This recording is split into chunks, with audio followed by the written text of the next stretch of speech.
Now he told his wife, make a laddu, and okay, you make this laddu because his, Thakurji's not hungry. So then Raghunandan, the little boy, went in to offer the laddu. And he'd ring the bell and he'd say, Gopal, come eat your laddu. And Gopal's not moving.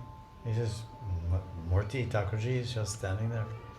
He said, Are, you ate your whole lunch and now you can't eat one laddu? My father, he was so happy. He was wondering, what's happening. Are you hungry? You're not hungry. The boy's talking like this. So just you please come eat this, Otherwise my father will say I didn't make offering. So he came, he took some bites. And the father, Mukunda Das, he was hiding behind the deity curtain, they have this curtain, part of it. Oh, hey, Bhagavan, Murti, they don't move, they don't talk, they don't eat, they just stand there, you go ding, ding, ding, ding, there's that. And so he came down and he took the laddu.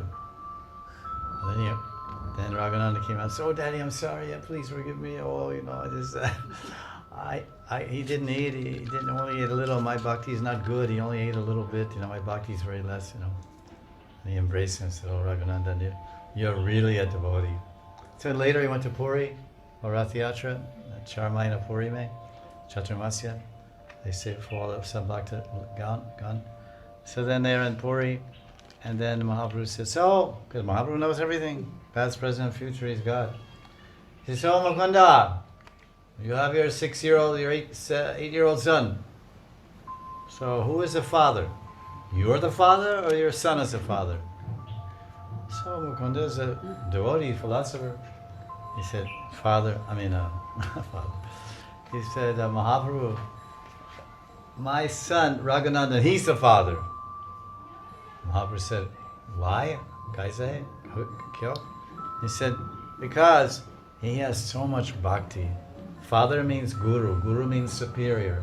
And father and mother are called guru, superior. But then, so many gurus are there, but then there's Diksha, Shiksha Guru. So he is superior to me because he's my guru. He's teaching me pure bhakti. This is the type of bhakti we need, where Krishna eats from our hand.